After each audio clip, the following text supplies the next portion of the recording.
And I give so much credit back to that 10th grade English teacher, Miss Shiflett. Because I was going to school in Mesquite, I eventually was teaching with Mrs. Shiflett. So we were at the same school teaching, and then I became assistant principal and a principal at the same school. So Mrs. Shiflett was a teacher and I was her principal. And I always joked to everyone, be careful, how you treat your students because they could someday be your boss. And I do that in air quotes because I never felt like a boss, but just more of an opportunity to truly support teachers. But when I was leaving the classroom for the first time, going into my first administrator role, I went to go and to share with Mrs. Shiflett. She was the first person I wanted to tell. I went to find her and I said, I'm going to be an assistant principal here at the school. And she said, come over here. And she took my face between her hands and she said, kiddo, you better take the teacher's eyes with you. Welcome to Oxygen for Educators, part of the Ripple Maker Project. I'm one of your hosts, Michelle Kinder, and you'll meet Chris Kent Phelps in just a bit. It's our hope to bring you thought-provoking, unscripted conversations full of actionable ideas to fuel your important work in the world. Thanks for tuning in. This space is for you. Hello, Chris. Hello, Michelle. How are you today? I'm good. I'm really looking forward to people getting to know Dr. Jeannie Stone. It was a gift. There was a lot I didn't know until I watched your interview. So thank you for doing that. And thank you to her for showing up so real and authentic. Yeah, my hunch is she doesn't have a different gear. I think she's so embodied and so rooted in her own story and her own commitment to kids and educators that authentic is her speed, and that's what you get, or you have an allergic reaction to it. But she's not going to shift based on other people's experience. That's my read on it. Did you get a similar read? 100%. And it sounds like it started in the 4th grade. Exactly. Well, give everybody Sure. a little of her bio, although we would be here all day if we talked about everything she's done. Absolutely. And again, we'll let her tell a lot of it, but she's been in public education for over 30 years. She's a graduate of Mesquite ISD, which was interesting to me. But she became a superintendent in 2015 in Richardson ISD, where she passed a comprehensive racial equity policy, and she was widely recognized for her dedication to closing achievement gaps, which she'll talk about today. She spearheaded bringing the ACE model to Richardson, over $1 billion to Richardson. And she was named Texas Superintendent of the Year by the PTA in 2019, Outstanding Woman in Education as well, and Superintendent of the Year in 2017 by Texas ESSA. Dallas Business Journal named her one of the 10 inaugural Leaders in Diversity recipients. So she's got a very, very impressive resume. She's currently serving as superintendent in residence at the Commit Partnership. And she's just brave. That's my takeaway. She is just brave and bold. And I look very forward to reading her book that she talks about in your interview. Let's listen. Okay. Hi, Jeannie. Hi, it's good to see you. I'm so happy to see you. And I told you offline, but I'm going to tell you again so the listeners can hear that of all the people that we've had the opportunity to interview and will interview, you're a dream interview for me. And I want to tell you why. Because I have watched you over the years be so clear about your own convictions and stand in some fires on behalf of the rest of us in a way that I know probably took some personal toll, and just have appreciated it so deeply. And so this is a dream for me to get to have a nice long conversation with you. Well, thank you. I can't tell you how much that touches my heart. It has been a little bit of an end to a 30-year career, and not necessarily the way that I would have scripted it, but really have no regrets, because as you said, I really did in the end realize what I knew I needed to do the right thing. And you can never regret that. So I feel really good about that. That's the recipe for sleeping good at night when you're in the middle of some tricky waters, isn't it? Yes. And there were definitely a lot of tricky waters, but I left the superintendency in 2021. That's when I retired. Mm-hmm. And so that's been it's been 3.5 years. And the first couple of 2 years were kind of challenging to kind of heal. Mm-hmm. But now I'm in a really great place where I can reflect back on the most important 30 years of my life, doing what I loved. And even until the last day, I was doing what I loved. It was just really super challenging. But now I can really see the joy of what my whole career had and what it brought to my life, and focusing on that and the love that I have for students and teachers in public education. Oh, that's awesome. Can you walk people through your story so that they have a grounding and a grid? Sure. Yeah. Well, I knew I wanted to be a teacher when I was in the 4th grade. I grew up in Mesquite, Texas. I was born and raised in Mesquite, went all through school, all the way through the 12th grade in Mesquite ISD. So that is a district that I absolutely love. So shout out to Mesquite Skeeters. We love them too. I love them. And so, but I knew at the 4th grade, I wanted to be a teacher. I grew up in a home that was pretty unstable. I grew up in poverty. School was my safe place. School was the place where I would stay late in classrooms because, it was just a safe place. It was my church, if you will. Mm-hmm. And in the 4th grade, I had a teacher, Mrs. Fox, and I loved her, and I knew I wanted to be her. And so I set a goal that I was going to, go to college, even though that was going to be really challenging. I knew that I wanted to do that. Wasn't sure what I was going to teach until I was in the 10th grade, and I had Miss Sarah Shiflett, and she was a teacher who built a relationship with every student. And I then immediately knew I wanted to be an English teacher and follow in the footsteps of Mrs. Shiflett. And so I did. I went to University of Texas at Arlington so I could commute and work full time, back and forth, driving back and forth.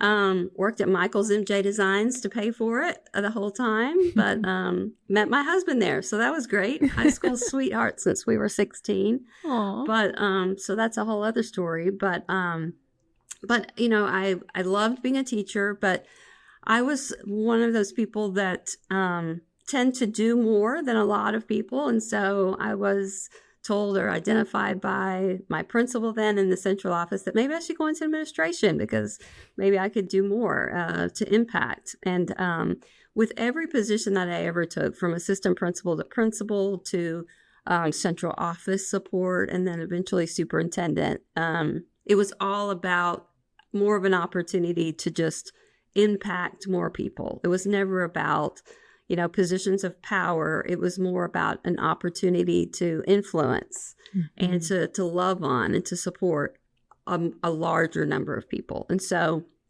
when I first started out as deputy superintendent at Richardson ISD, I remember I was standing in front of a large group of educators, and I said, when I started out, I was a teacher, then I was an assistant principal, then I became a principal. And as I was doing that, my hand was going up and then I'm finally going to get to the top where I'm going to be superintendent. And I thought, no, that's not how I lead. It really is about more and more people that I'm getting to lift up and support. And so all my org charts were always that way. I know it was visualized that way, that because if you're at the top, then you're pushing things down. You're looking down, sometimes at teachers and those who are closer to the students, rather than the teachers should be at the top of any org chart, because they truly are at the top, closest to the students and where the impact is made. And so I always shared that. I shared that, and that really became something in terms of my leadership style that I think was important. It feels so authentic. I hear people say that sometimes, but it's almost sticky. With you, it feels like embodied. It's like, no, this is who I am, and this is how I lead. Well, and I give so much credit to that back to that 10th grade English teacher, Miss Shiflett. Because I was going to school in Mesquite, I eventually was teaching with Mrs. Shiflett. So we were at the same school teaching, and then I became assistant principal and a principal at the same school. So Wow. Mrs. Shiflett was a teacher and I was her principal. And I always joked to everyone, be careful, how you treat your students, because they could someday be your boss.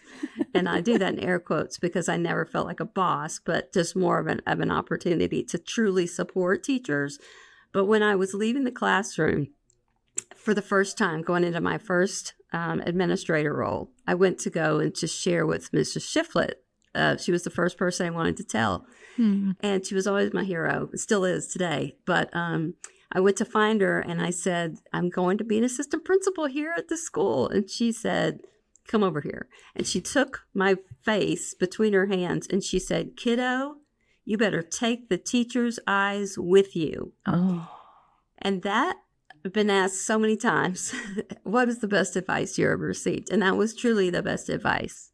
And because the teacher's eyes, seeing students up close, they're the ones that have to implement all the things that central office is asking them to do, and to all the testing and all of those kinds of things. But if you see it through the teacher's eyes and understand that, I really tried to take that in all the positions I ever had, and also share that with all of the other educators in our central office or those who were working with teachers, to have the teacher's eyes on when you're asking them to do something, because they're the most important and most impactful eyes, because they see the students every day.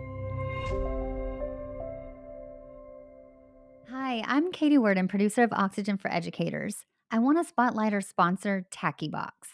TackieBox is an elementary school program that pairs innovative content with a tactile tool in daily practice to teach children to self-monitor their own words and actions and their responses to others. It's a proven tool that reduces behavior incidents by 66%. Through daily self-reflection, students build self-awareness, self-regulation, and meaningful connections. TackieBox is a light lift for teachers with a big impact on student well-being. Go to tackiebox.com to learn more and become a TackieBox district. I have trouble coming up with stories on the spot, but do you remember a time that you zigged left instead of right because of the teacher's eyes as an administrator?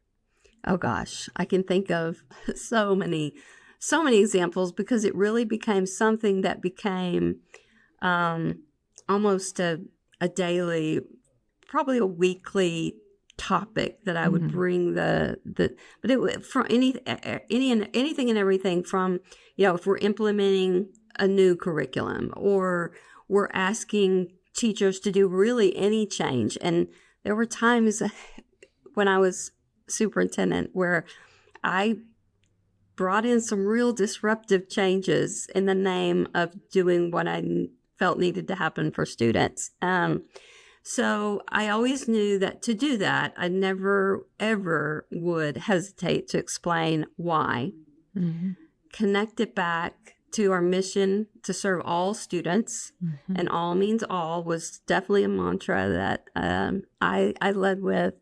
But, it was always never being afraid to answer questions, to explain why to teachers, to take their wonderings about why we were asking them to do something. And it really let them know that I was seeing it through their eyes, but also asking them to see it through what needed to happen, what was best for students. And so, that we did a lot of big changes when I was superintendent, from how we just served teachers, in terms of making sure that we would do everything possible so that instruction didn't have to be disrupted. And so, that was in terms of customer service across our central office, that was a big change that took a little bit of time. But I feel like that when I left, that was something that really permeated across the district, that we were going to always do some things in service and support to teachers, no matter what. It's that gift of respecting everyone enough to give the context, give the whole picture, so that it's a doing with instead of a doing to. Yes, Yeah. absolutely. Yeah. Wow. And I really never I never lost the teacher's eyes. I had that on a plaque that was in my office, in many offices, all of the administrator offices that I ever had, and it said, "Kiddo, you better take the teacher's eyes with you, Sarah Shiflett." And it really became something that was a grounding to my leadership. Mm-hmm. Yeah, I can see how it's like almost like an anchor. It was. Like everything else kind of passes through that. Yeah, big and small things.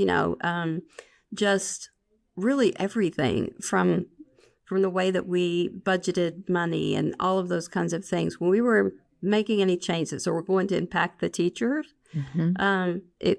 Everyone that worked with me would know that it also got to where my staff or my cabinet would say, "Okay, let's wait a second. We haven't seen that through the teacher's eyes." Yeah. And that's when I knew that, we really had impacted the culture. Yeah. Oh, incredible. I noticed when I was preparing for today on your website, the first word, "still to this day," all means all. Yeah. Can you talk to us about that deep conviction to equity and diversity and how you came to feel that way and what it's cost you? Yeah. I was thinking back to, I've been very reflective in the last couple of years, but especially as I've been working and writing a book about just really my journey, and thinking back on when did I really start to think about equity. And this is the part where yours and my paths have intersected. First of all, my path intersected with you when I took a group to visit Momentous Institute. And we wanted to see some of the great, socio-emotional kinds of things that were going on to truly meet the whole child, which was what you were so known for in terms of your work there, and so respected. And so, I learned so much there. But the thing that sticks with me the most is that I went and actually got to meet a hero of mine, Jonathan Kozol. And he was at one of your convenings that you were a part of, that you hosted. And when I was in college, I read Savage Inequalities. And I can remember being a college student, lying on the carpet in a small apartment that I was living in at the time and reading Savage Inequalities, and it impacting me in a way that I cannot even describe. I mean, Jonathan Kozol writing about America's failure to adequately educate poor Black and brown students. And his writing just penetrated my heart in ways I had never been before. I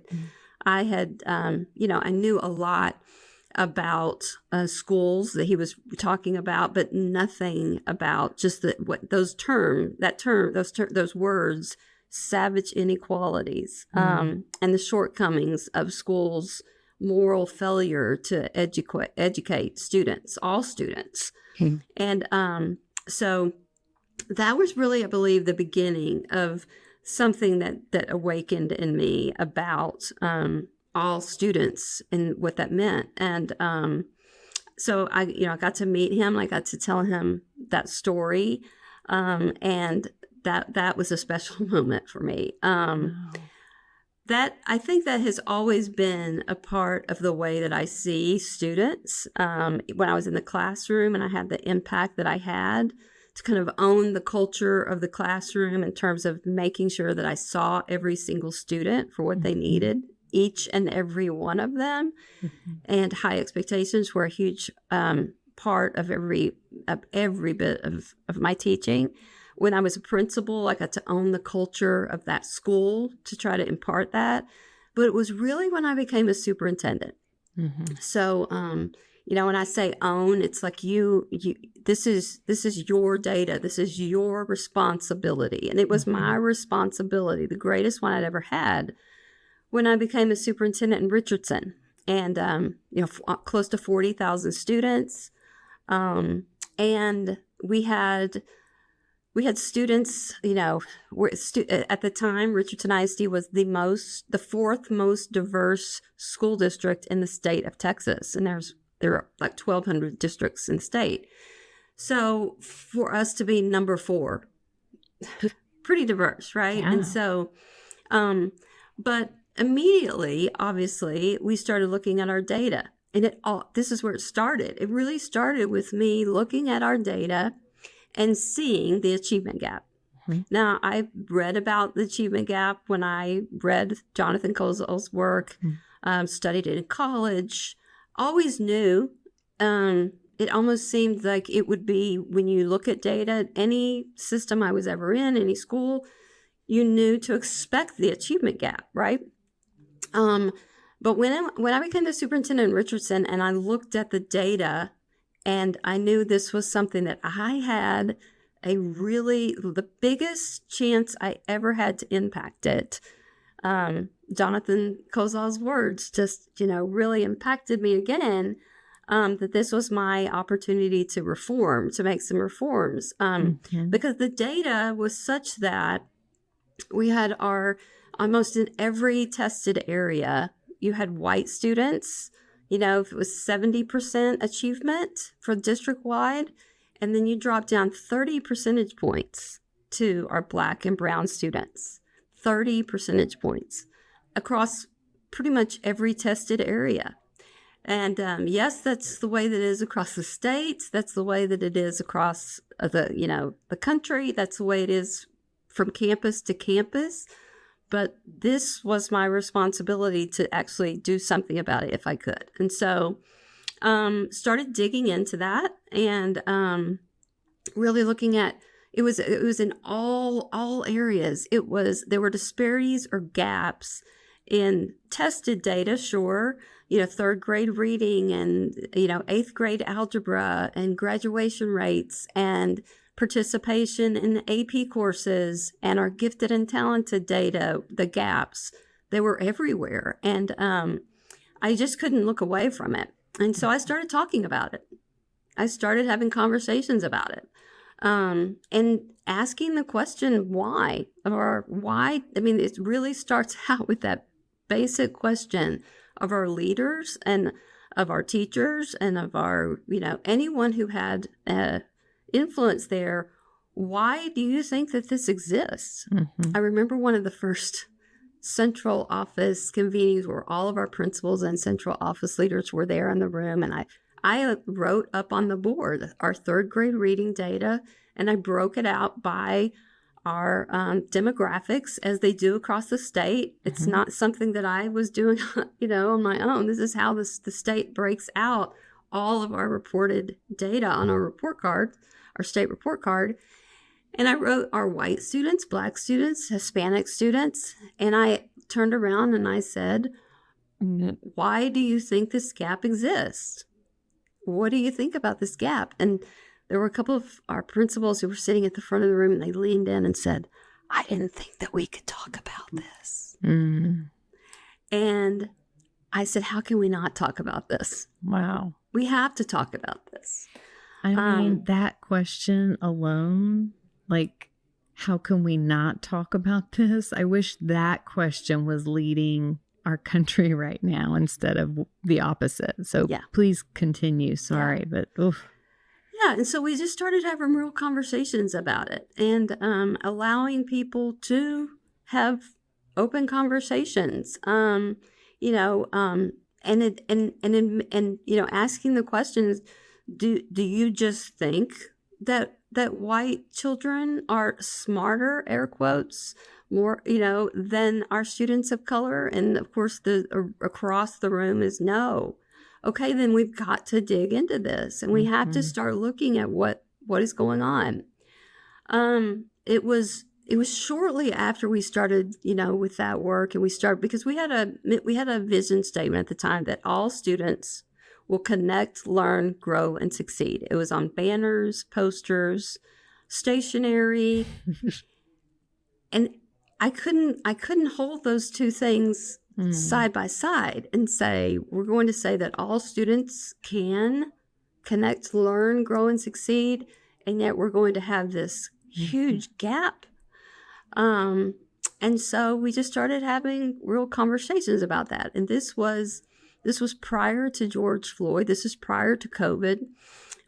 We also, our schools that were in Richardson were also, our students of color were segregated, if you will, by schools. So we would have, one school here that was 95% students of color, and of course, or not of course, but just sadly, also high poverty. So you'd have a campus here that would be all students of color, 98% economically disadvantaged, and some of the lowest test data, and the low percentage of students who are gifted and talented, and all of the things. You could almost predict it wherever you looked across the district. And so immediately just started looking at, okay, what are we doing differently for those campuses? That was really early on.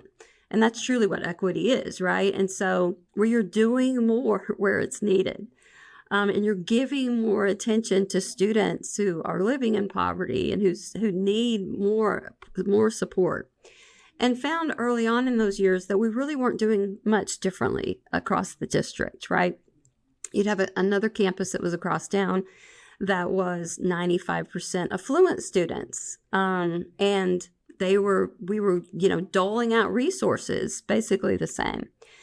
So just started to make some of those changes, but realizing that to really impact this, we were going to have a disruptive change. And so I was about a year and a half into the superintendency when I decided to follow in the footsteps of Dallas ISD, who had implementing a program called ACE, Accelerating Campus Excellence. And it was the most disruptive thing that I ever embarked upon, but knew it was the right thing to do, which was to go into our 4 most challenged campuses with the lowest achievement, with the highest poverty, and just basically, it's called a reconstitution, where you go in and you incentivize teachers to go to teach at those campuses. You're willing to pay them more. And we paid them $10,000 more to go and teach there. And you could probably predict what happened. We identified I won't say our best teachers, but we identified teachers whose skill sets matched teaching students who were had the most challenges. And because, and this is one of the things I'm really proud of, because for a year and a half prior to this, I had been talking about equity and revealing what was important and what we needed to do together to fulfill this mission to serve all students. When I went to our campuses and I went to our leaders and said, we need to do this, teachers, yes, it was very disruptive and it was really, really hard. But everyone knew that that I was asking them to do something for the right reasons to serve all students. And so, we turned those 4 campuses around because we incentivized teachers to be there who wanted to be there. We extended the school hours. We provided wraparound services, and put in additional supports And in 1 year, those schools, were turning around from an F to a B. And, same students. We were just changing the conditions in the name of providing more. And so that was a kind of I knew it would work, because if you put those kinds of conditions at the campuses, it works. And so from there, we started talking just about those kinds of things. Early on, not necessarily naming it by race, until we had an incident that happened. A lot of people still remember it. It was back in early 2019, where we had an incident that where Richardson ISD was on the front page of the morning news and USA Today, because we had some students who were rival students at some of our high schools, and they decided to create some really, really terrible memes where I don't know if you remember it, but a lot of people remember it. They were racist memes, and the headline on the paper for the USA Today and the morning news was Richardson ISD students post racist memes. And it was rough. And I remember waking up that morning, the next morning after it had happened, and going into the building and wishing that I could just turn the news to the next day and just move on. But I had a parent, an African-American mom, a PTA mom, who came into my office and said, Dr. Stone, do not turn away from this. Wow. She had gone to Richardson ISD schools with all of her time. She'd been in elementary, middle school, and high school. Her children were in school. And she just told me, don't turn away from this. This is an opportunity. You have to face this. And so we started having conversations then about what was happening, and asking really hard questions. And we had a theme that year that was called Say Something. That was a theme for the year. And we just leaned into this. And again, this is before George Floyd. I started opening up my office to educators and parents and students to just tell me their stories. And, if you hear something over and over and over and over again, then you believe it. Yeah.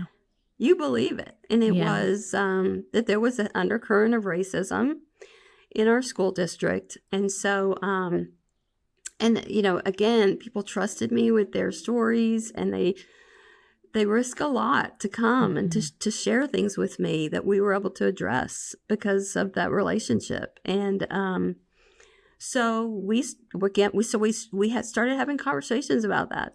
And I stood in front of all of our teachers and all of every employee at 4 different meetings across our district at each one of our school gyms. And I shared the data just like I had done at several convocations and convenings with them. Had already defined equity and what equity meant and why we were focusing on it. Yeah.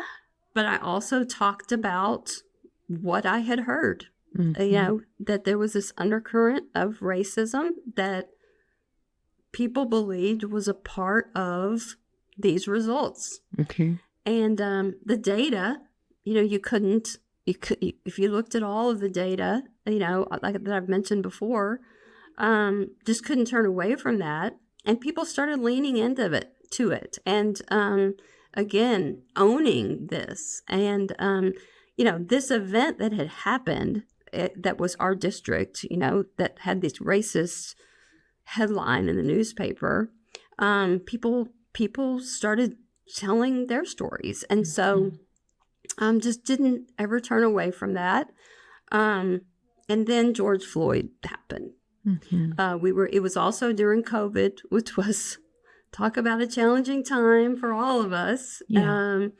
But really, really challenging time in the schools. We were, dealing with the pandemic and all of the pushback on just the vaccines, and all of that was going on. So when, you of course remember that when George Floyd was killed, we were all at home and shut down. Mm-hmm. And but when he was killed, there was an expectation that we would lean in and support our families. It was a really, really challenging time. It was a reckoning almost. It felt like, all of the organizations that were coming out and making a statement, about that event and about their stance to be anti-racist and all of those things. And I really felt like, Michelle, that it was a time where everyone was going to come together and face something that everyone has always known, right? Mm-hmm. That we could do something together about it, right? And so, we continued on. We weren't doing anything differently than what we had been doing from really the very beginning, of talking about equity and serving all students and what that means, and not turning away from the data, not turning away from what people were very openly aware of and sharing stories. And we were able to address things, and we were able to put things in place. One small example, at our campuses where we had our highest concentrations of students of color, we had the lowest percentage of gifted and talented students. So we leaned into that, and we brought a group together to look at that data and see what is causing that. And we figured out that had a lot to do with the way that we were testing our students, the way that we were allowing some parents to advocate if their students didn't qualify, where other students didn't maybe have an advocate. There were a lot of different factors that went into that. And so we had a group of parents and educators that came around the table and helped figure out how our identification practices were biased and what we could do to dismantle them, but put them back together to truly see all students. Yep. And at every one of our campuses, we doubled our percentages of students the following year. Wow. And, some of the greatest memories that I have are things like, as soon as we released our percentage of students at Thurgood Marshall, for example, where we had 1 year 4% of the campus was labeled gifted and talented. Of 1,000 students at that campus, only 4%.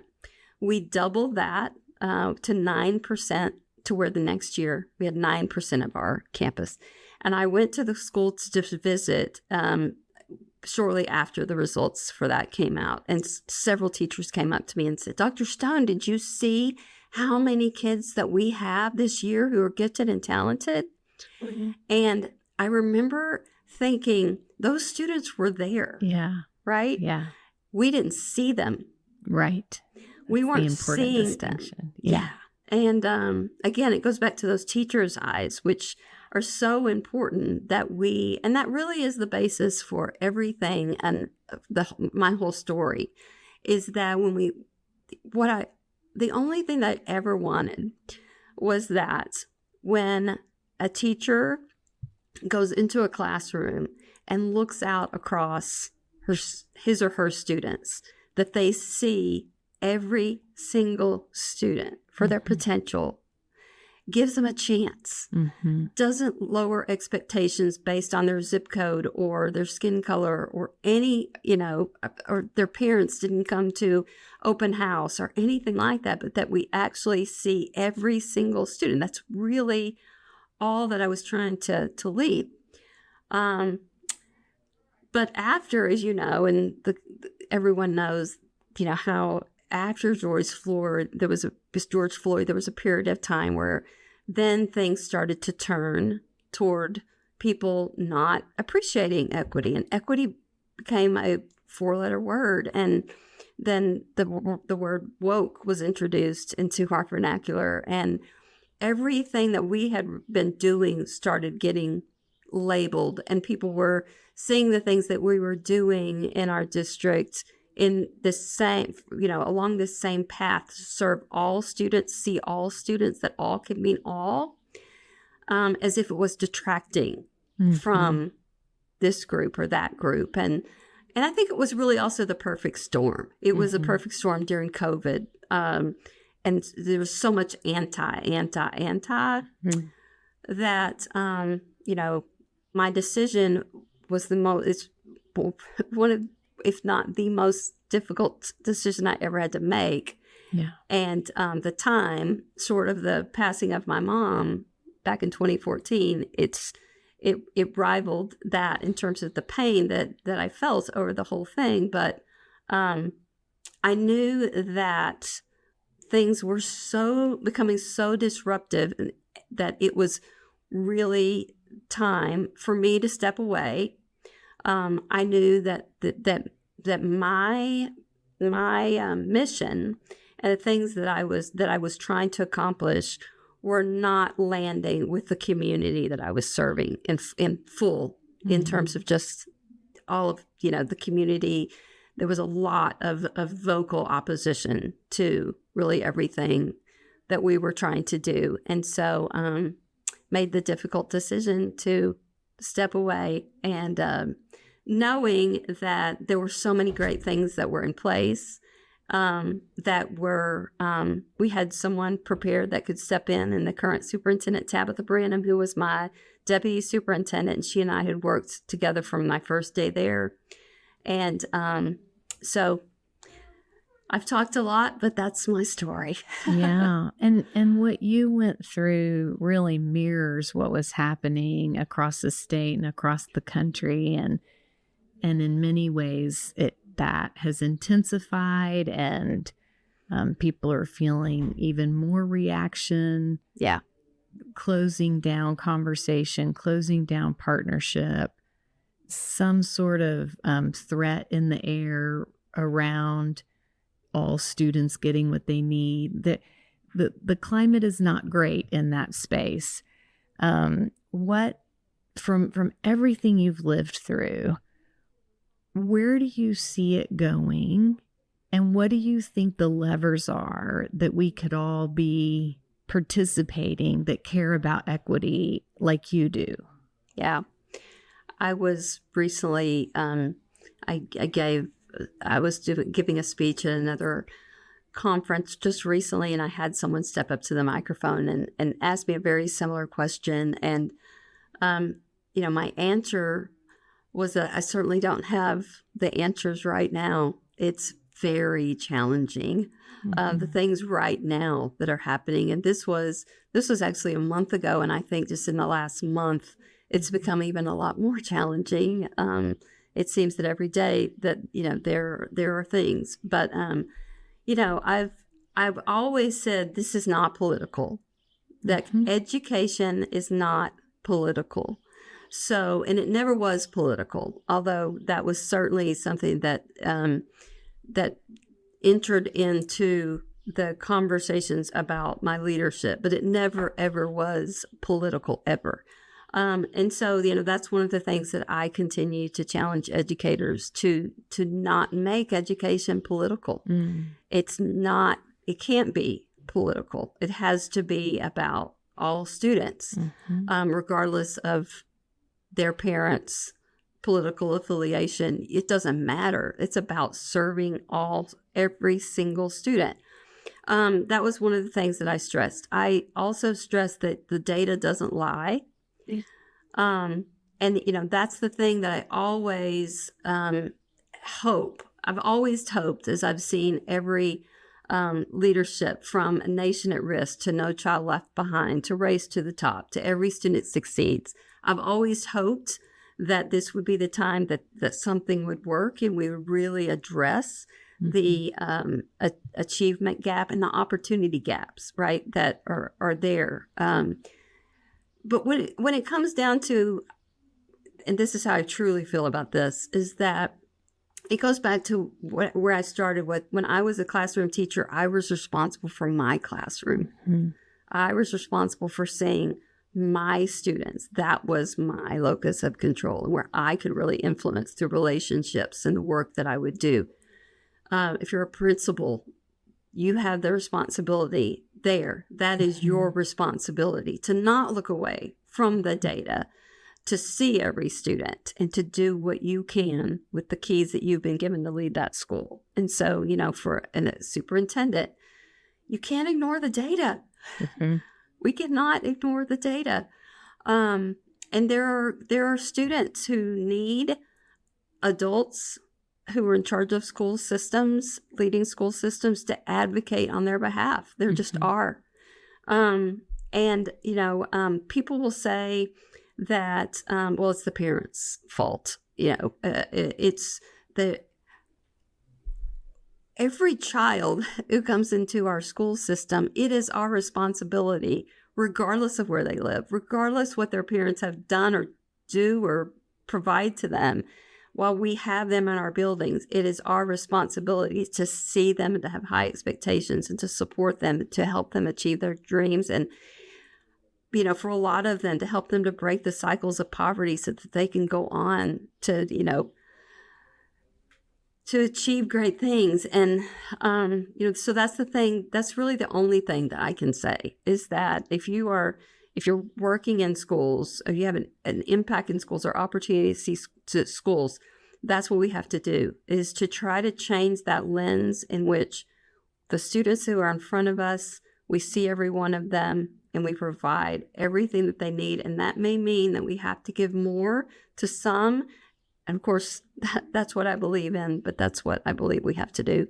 I pull from that, no matter who's listening, to get clear on their values, their beliefs, and then employ those in their locus of control. Like if it's a classroom, a school, a district, a community, not get paralyzed by the larger picture necessarily. Track on it, but do your work in your space where you can move the needle. Am I hearing that right? 100%. And don't ignore the data. Don't ignore the data, and don't try to solve. That's one of the things that I always said, is that I can't fix everything across the state or across the country. I can't eliminate racism. I can't, those are things but in this locus of control that I have right here, I can try to take things apart and put them back better so that it enables us to serve all students. And truly, if we are going to say that all students can learn and all students can be successful, then we need to put action behind that so that's not just words. It has to have more meaning than that. We owe it to students. Incredible. Your current role, I think I read that 10% of Texas kids and 1% of the nation's kids fall under the umbrella of your potential locus of control in your current role. Tell us about that and what excites you, what makes you feel hopeful. Yes. Thank you for that. So currently I am back in the game. So I think when you have a passion and a fire inside of you, just like you have to be doing something to create goodness and to help to move outcomes for kids and for teachers and for education, whatever your passion is. And so for me, I currently, I'm a superintendent in residence for an organization called the Commit Partnership, which serves all of the school districts in Dallas County. I also have the opportunity to work for the Texas Urban Council, which works with the 11 largest school districts in the state of Texas. So Austin, Houston, Isleta, El Paso, and so on in the local space, I work with Dallas County school districts, just trying, as this is a nonprofit, and, trying to there are a lot of people that want to help public schools with their money, their time, their resources. And so as a nonprofit, we're able to take money from a lot of generous donors and then collectively distribute it out to our schools in support of lots of things, improving outcomes for students and all that involves.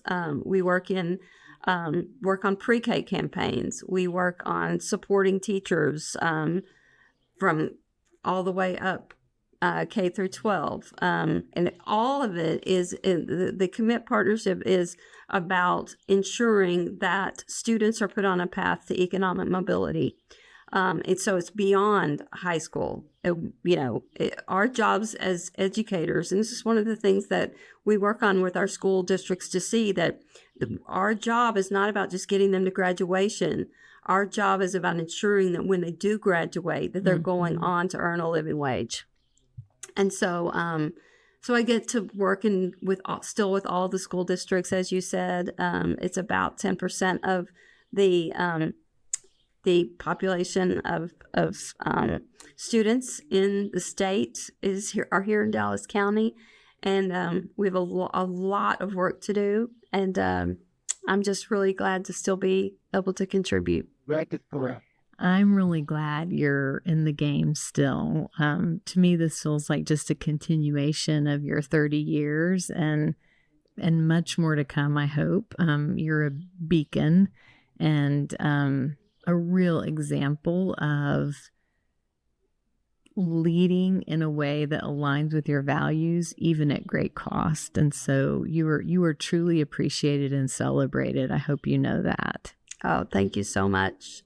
One thing, I'm going to use this as an opportunity. When I left Richardson, I never got to say goodbye. It was a pretty tumultuous time, and my exit was really announced on the front page of the Dallas News. Right. And so I didn't get to say goodbye to thousands and thousands of teachers, 6,000 teachers and bus drivers. And I took after my mother, in that I have a heart that has a capacity to love. If you love kids and you are giving your all for students, I love you. I do. And I really had that kind of relationship with so many people. And so, and that's part of what I'm working on in the book that I'm writing, is really just trying to share my story from a place of joy, but also some things that I think people need to hear, that because there's still a lot to share. And some of it is some people can't feel like they can say it who are in the system, but it comes from a place of service and joy, and also an opportunity to just express lots of gratitude, so much gratitude to so many people for all that they do and all that they did along with me. I'm grateful that you're working on that. I think back to the mom who came into your office after the boys who were doing the memes and said, "Don't look away," and how often Black women, brown women cannot look away and have lost hope that we won't look away as white women. And every time someone like you listens and then doesn't look away, even at great cost personally, it really matters. And I'm grateful to that mom for being willing to step in and say, "Hey, I'm going to give it a shot that you won't look away," and ask you not to, and to you for not. Yeah. I'm grateful to so many people who shared their stories and their hearts and their lives with me. And yeah, I'll be forever grateful to all of them.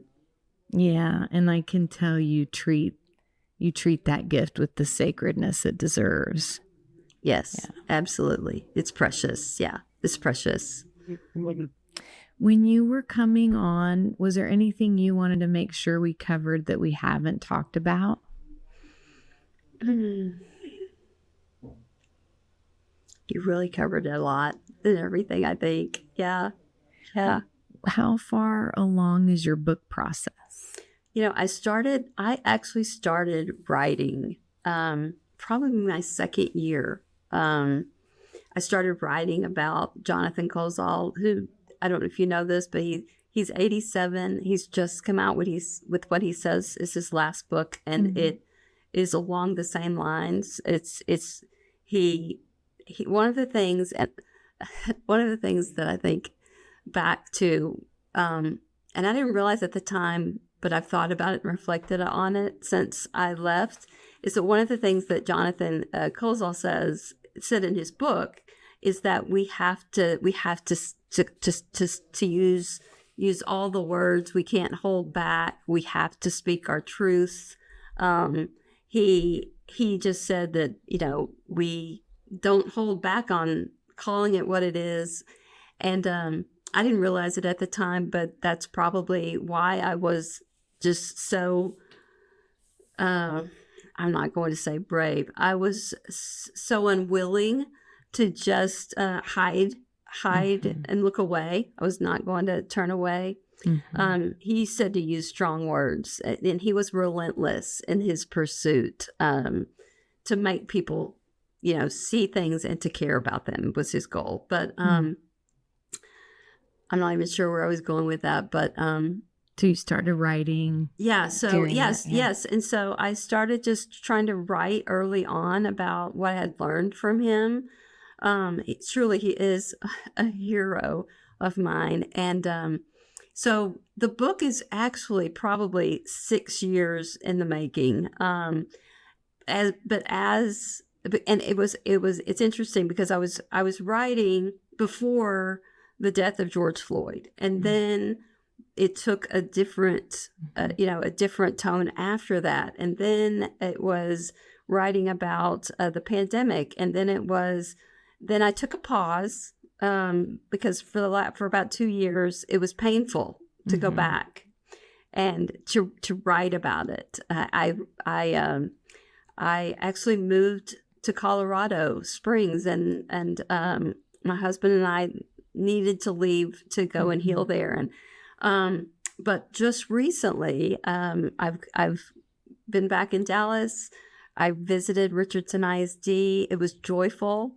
And I knew that I was in a place where I could go back to writing. And in doing so, what I'm writing about no longer is about anything to do with my pain or anything like that, because in the scheme of things, that's a small little part of this, and certainly is not what this is about. It truly is about the mission of serving all students. And so I'm able to write about that again from a place of being mission driven and servant led and joyful about what we get the opportunity to do to impact students' lives, and what I want to compel others to do, which is just to see every student when you have the opportunity to lead a classroom or a school district.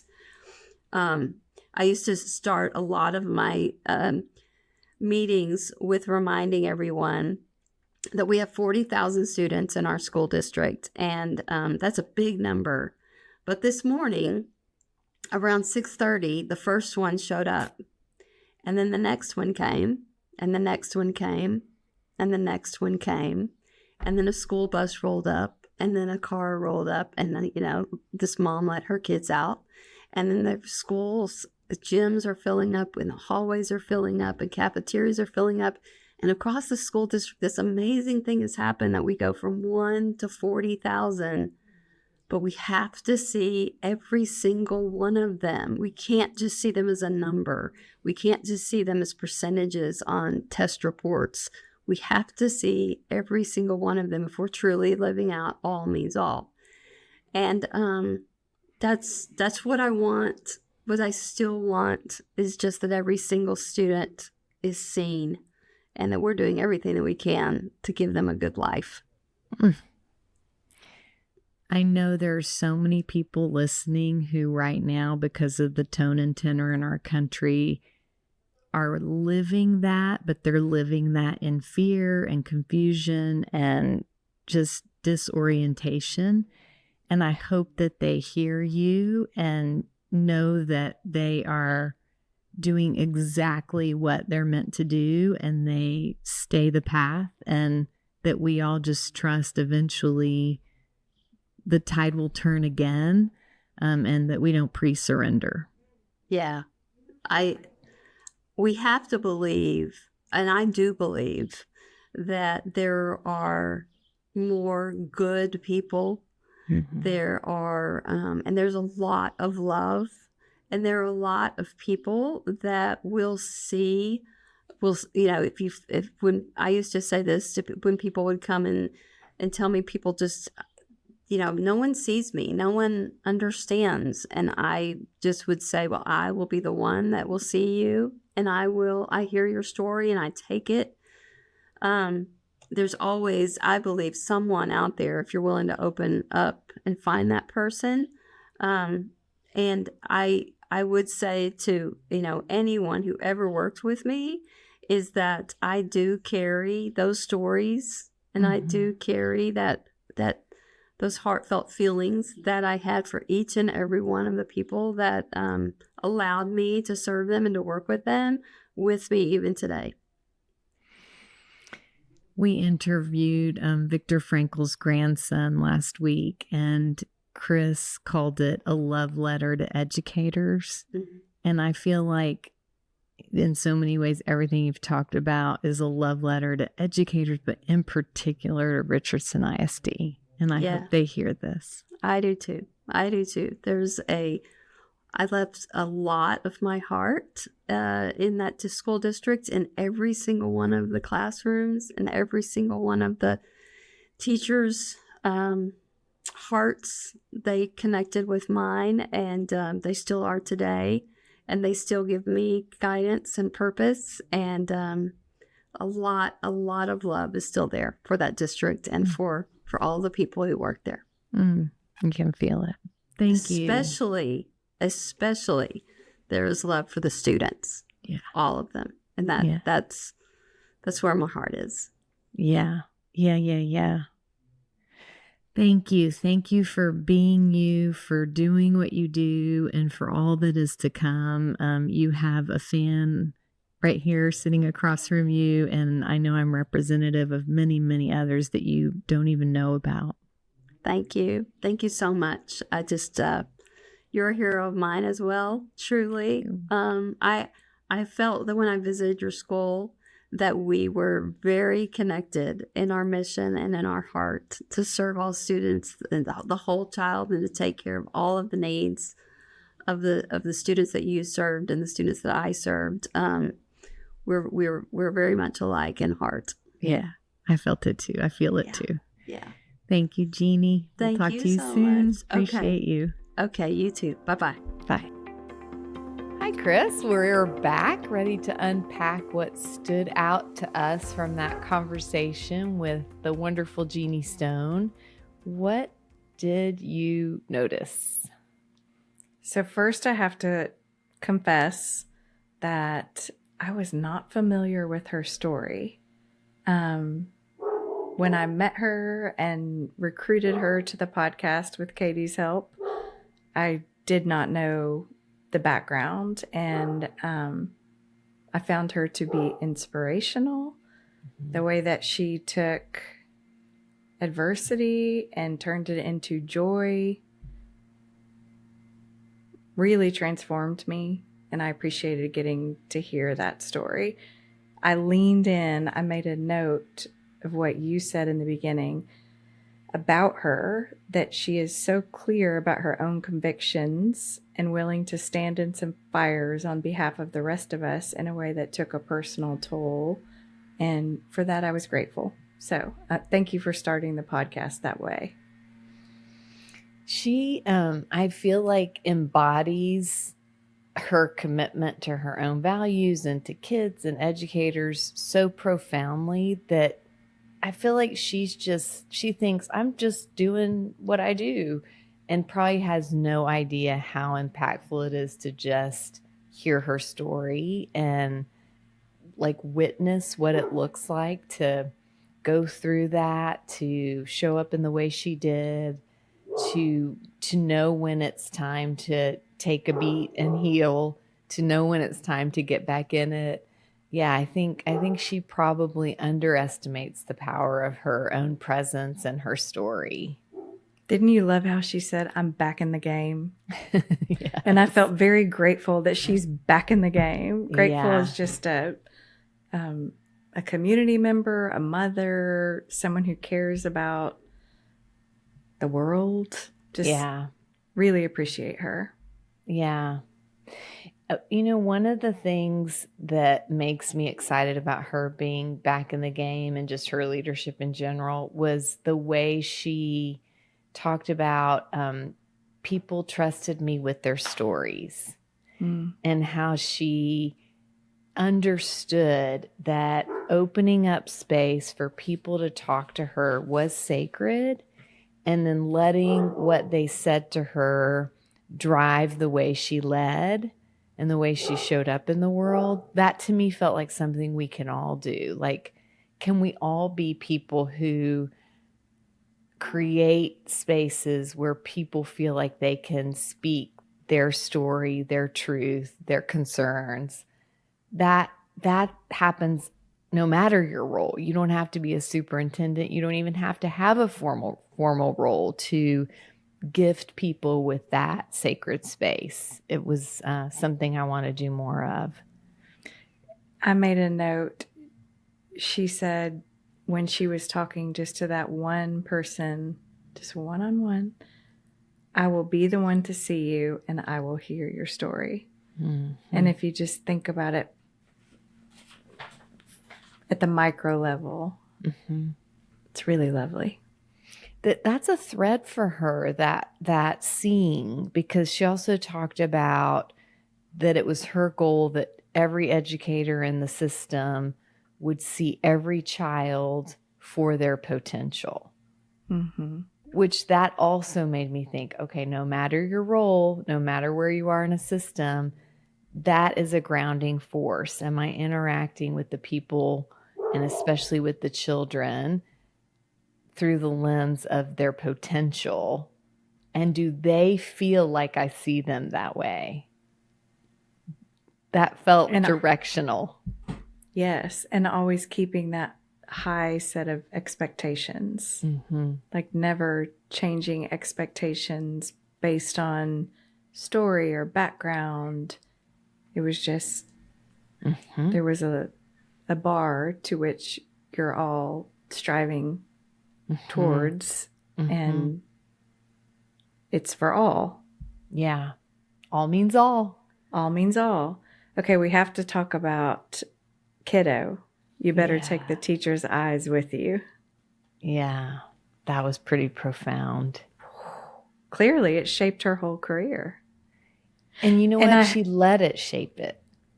I totally interrupted you, but that was part of what got me, is the exchange they had, but then it wasn't a throwaway for her. She let it move all the way into her soul, and then it guided her the whole rest of her time. What were you going to say? I'm not sure, but in addition to she let it, it felt more to me like she chose it. Like she made a choice, like she felt that moment, because she described like Miss Shiflett, I think Miss Shiflett's hands on her face, and it was a choice point for her, and she made a move, and she stuck with it the whole time.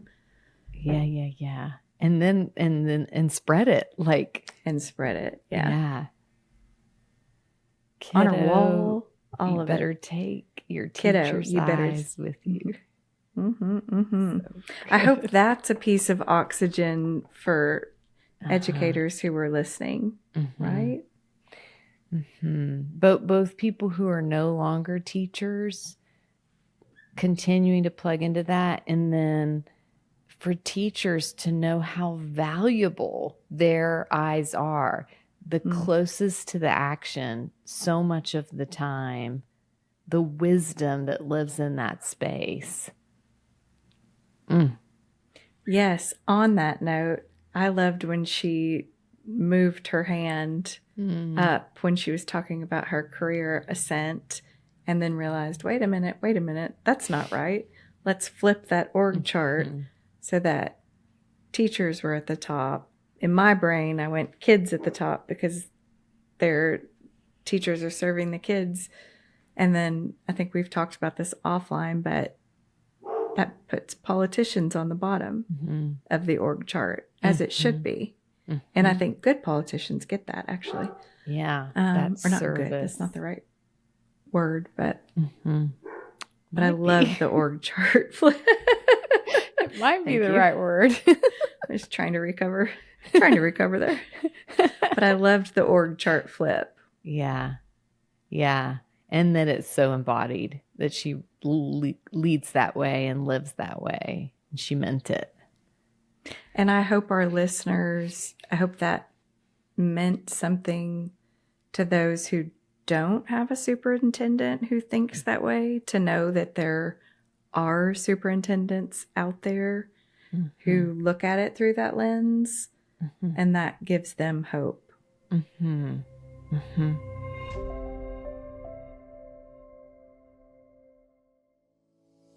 This is the year your girl discovers what she loves. She'll make lifelong friends, smile till her cheeks ache, and explore amazing places. She'll try new things, climb higher, and lend a helping hand. She'll change her world, adventuring in ways you never imagined. She'll grow in confidence, turn dreams into reality, and find her voice. And through it all, she'll have big fun. Give your girl the opportunity to grow with Girl Scouts. Visit girlscouts.org/join today. I really appreciated how she talked about the ACE schools where the results turned around dramatically, and how she brought the team along by keeping the students at the focus, and that it was very disruptive leadership, but she did it with such care. And then when the gifted and talented kids in one school doubled in a year, how she talked about those students were always there. We didn't see them. Like the systems that were in place obscured those kids. And she took a hard look at those systems to open up the aperture so that all kids who belonged in that program got seen and got placed. That was pretty cool. Very cool. And every time the ACE program gets brought up on this podcast, I cannot understand why that's not just the norm. Do you have a thought on that? I mean, every district that's done it has seen the results. So you're right. It's like, well, it's kind of like the child poverty, or the child poverty tax, or what was it that, now I'm out of my depth, but we saw such a dramatic reduction in child poverty when there was a tax credit in place for a hot minute. And it was just like so obvious what that would mean for long-term statistics for those kids and families. But we couldn't sustain it as a country because I think it misaligns with some interests. And I think the same is true for ACE schools, that we know it works. Multiple districts have proven it. And the pushback is that you're giving more to some in order to create that equity. So, it's not equality, everyone gets the same. It's like everyone gets what they need. So some kids get more. The blind spot to me is that there has always been more to some. Right. The systems were set up to give more to certain kids forever. Squeaky wheel parents, schools where there were more children who came from families of means. Like it's always been tilted. The problem is that when it got tilted toward balance, it tripped a wire, and we're living in the backlash of that in a way that I don't think anyone could have ever predicted would get this dramatic. But boy, are we living in it, which was another thing she talked about when she shared the statistics or the data from her district of how kids were doing. And a couple people leaned forward and said, I didn't think we could talk about this. And her response was, how can we not talk about this? Yeah. That line, it's in all caps in my notes. It's one of the only things in all caps in my notes because I think it has such implications for present day. There's a lot of things that we could argue, how can we not talk about this?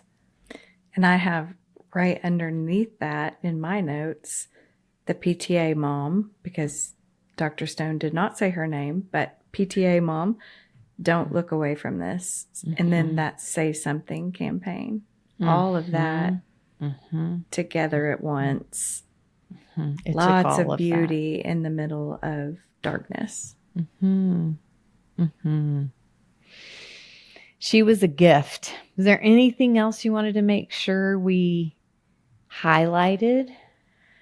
I would say yes, as we're thinking about oxygen for our listeners. I loved the comment about be responsible for your locus of control because it's overwhelming, mm-hmm. but mm-hmm. you can make a difference right in front of you, right around you, and you are doing it every single day. And I hope that listening to Dr. Stone's story helped people think about what's right in front of them and just be recharged for tomorrow.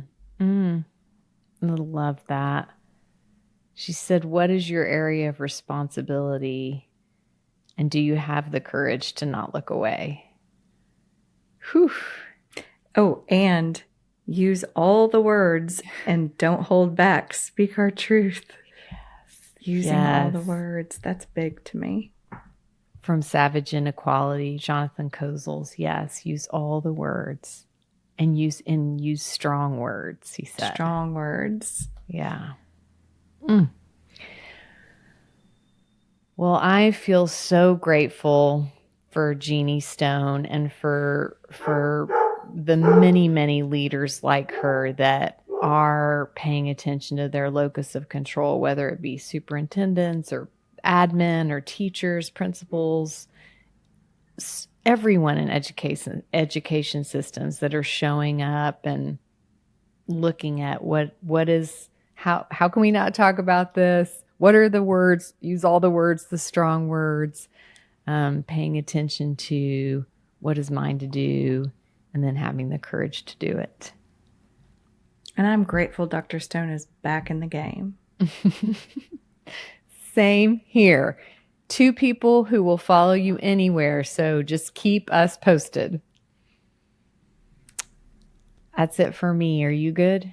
I'm good. Well, thank you. Moved by the interview. Same. Moved by the interview, moved by her as a person, moved by the number of people who are quietly committed to doing this work in a time where politically it feels like it's threatened. My money's on the quiet people who are going to do it anyway. So a big thanks to Katie Warden, our amazing producer, and to those of you who are listening. Please keep coming back. Please share episodes you like with your friends, rate, review, and let us know if there's someone we should be talking to that you feel like would provide oxygen for educators around the country. And we will see you next week. Thanks for joining us for this episode of Oxygen for Educators. Please like, share, and follow, and if inclined, leave us a 5-star review so that we can keep making content for you. Let us hear from you if you know someone we should interview or a topic we should cover.